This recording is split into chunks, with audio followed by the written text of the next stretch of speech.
அவனை மாட்டுக்குட்ட சிவான்னு ஆளுங்க சும்மா ஒன்னும் கூப்பிடுறது இல்ல. மாட்டோட குணம் தான் அவனுக்கும். அதனால கொஞ்சம் கவனமா இருங்க. கொக்க எத்தனை குளம் பாத்திருக்கு, குளம் எத்தனை கொக்க பாத்திருக்கு இல்லனா? அது உண்மைதான்டா. என்ன பவித்ரன், ஆளுங்களோட கூட்டமா வந்திருக்க? சொல்றேன். நான் சி பவித்ரன், இந்த வார்டோட பஞ்சாயத்து மெம்பர். 10 வருஷமா இருக்கேன். சரி, வந்த விஷயத்த சொல்லு. மல்லிகாவை கூப்பிடு. உன்னை பார்க்க தான் வந்திருக்கோம். என்ன விஷயம்? வாயால சொல்ல முடியாத விஷயங்கள்லாம் நடக்கும்போது அதை விசாரிக்க வேண்டிய பொறுப்பும் கடமையும் ஒரு பஞ்சாயத்து மெம்பரா எனக்கு இருக்கு. நீ இந்த வீட்டுல தங்க வச்சிருக்கிற இவனுங்கெல்லாம் ஒரு கொலைகாரனுங்களா தீவிரவாதியான்னு தெரிஞ்சுக்க வேண்டிய அவசியம் எனக்கு ஊர்காரங்களுக்கு இருக்கு. வேற என்னன்னு உனக்கு தெரியணும்? இவனை நீ கல்யாணம் பண்ணிருக்கியா இல்ல கல்யாணம் பண்ணிக்காமலே கூட? ஏய், யார் மேல கை வச்சிருக்க? இதுக்கு முன்னாடி ஊர் அறிய ஒருத்தனை கல்யாணம் கட்டி இந்த வீட்டுல வச்சிருந்த. அவ எங்க போனான்னு நீ விசாரிச்சியா? அவன் இப்ப யார் கூட குடுத்து நடத்துறான்னு நீ போய் விசாரிச்சியா?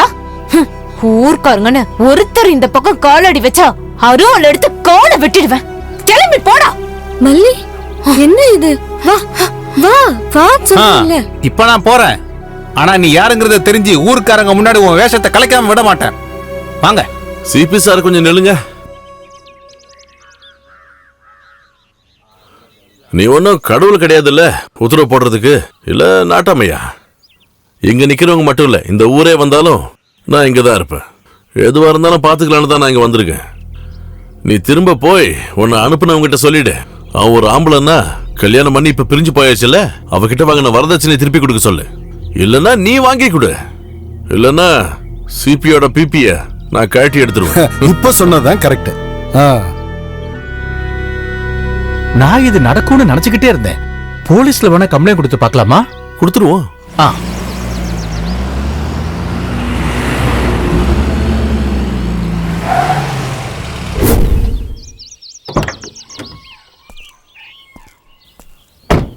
என்ன சார் இந்த பக்கம்? உன் கணத்துக்கு இங்க வந்துதானே ஆகணும்.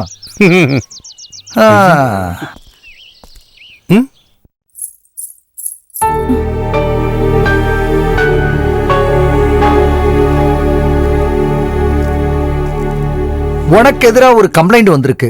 அத நேர்ல சொல்லலாம் தான் வந்திருக்கேன். என்ன சார்? ஒரு கம்ப்ளைண்ட் உன்னுடைய பழைய பொண்டாட்டி மல்லிகா கிட்ட இருந்து. நீ தாலி கட்டின அந்த பொண்டாட்டியை விட்டுட்டு வேற ஒரு பொண்ணு கூட குடும்பம் நடத்துற இந்த சந்தர்ப்பத்துல சீதனமா வாங்கின 25 சவரன் நகை, அதோட இப்பத்திய மதிப்பான 5 லட்சம் ரூபாயும் பணமா வாங்கின 2 லட்சம் ரூபாயும் சேர்த்து 7 லட்சம் ரூபாயா திருப்பி கொடுக்கணும்னு கம்ப்ளைண்ட். சார், நீங்க கோர்ட்டுக்கு ஃபார்வர்ட் பண்ணுங்க. கேஸ நாங்க பாத்துக்கிறோம். இப்ப நீங்க கிளம்புங்க. கருத்து சொல்றதுக்கு நீ யாரா? மெம்பர் வேலையை பார்த்தா போதும், போலீஸ் வேலை நீ பார்க்காத. முதல்ல இதோ நிக்கிற 2 பேருடைய ரிலேஷன் என்ன சொல்லு. புருஷன் செத்ததுக்கு அப்புறம் ஃப்ரெண்டு கூட படுத்து ஒரு குழந்தையை பெற்றிருக்கா. அது இல்லாம இவங்க 2 பேருக்கு என்னடா உறவு? குழந்தையுடைய அப்பா இவன் தான் சொல்றதுக்கு ஏதாவது ப்ரூஃப் இருக்கா? நீயே சொல்லு.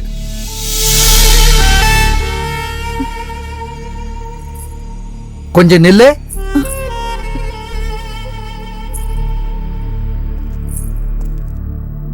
குழந்தையுடைய அப்பான்னு ஊர் மக்கள் முன்னாடி காட்டுறதுக்காவது இவன் தேவைப்படுவானா? நாளைக்கு காலையில 10 மணிக்கு முன்னாடி காசு எடுத்துட்டு ஸ்டேஷனுக்கு வந்து சேருங்க. இல்லனா இவனை நான் உள்ள தள்ளிடுவேன், உன்னையும் சேர்த்து. இம்மாரல் டிராபிக், விபச்சார வழக்கு. புரிஞ்சுதா உங்களுக்கு?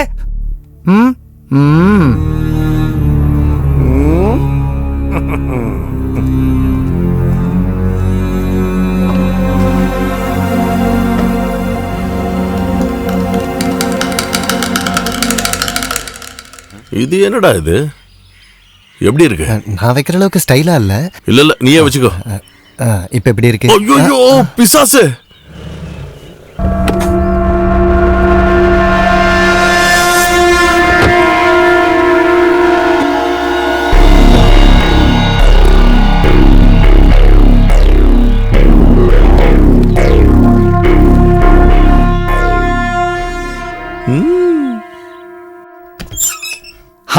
வந்துட்டியே.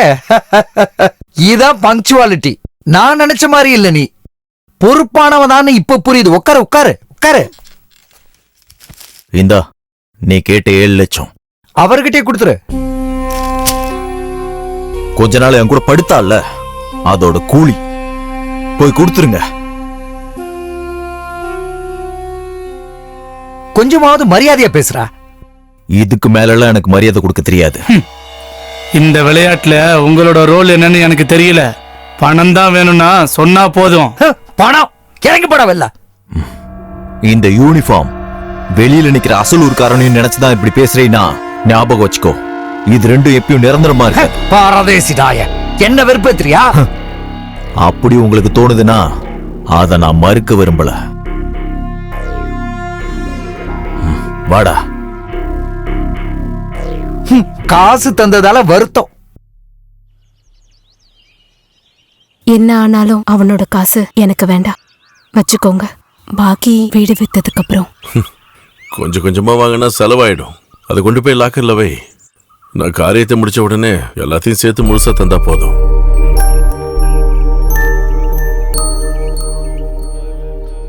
என்ன இருந்தாலும் சாம்சங் வந்ததுக்கு அப்புறம் ஊர்ல கொஞ்சம் பேர் திருந்திட்டாங்க. அவன் என்னென்னவோ மனசுல திட்டம் போட்டிருக்கான். அவன் மனசுல என்ன இருக்குங்கிறது புரியவே மாட்டேங்குது.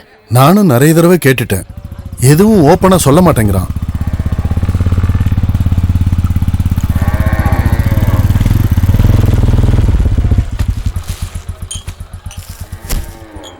ரெண்டு பேரும் என்ன செய்யணும்னு தெரியாம சுத்திக்கிட்டு இருக்கானுங்க.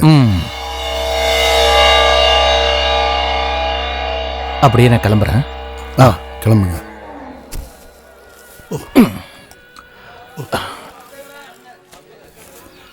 கேசவண்ணா கொஞ்சம் நில்லுங்க.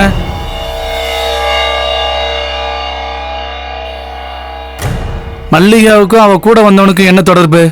அதெல்லாம் எனக்கு தெரியாது, நீயே போய் கேட்டுக்க. உனக்கு தெரியாதுல? சொல்றான், சொல்லு. சொன்னா கேளு. சொல்றாங்கல்ல, எங்களை எதுக்க நீ அந்த வெளியூர்காரன் கூட சேர்ந்துட்டல? உனக்கு யாரா இருந்தா உனக்கு என்ன? கையெடு முதல்ல. அடி.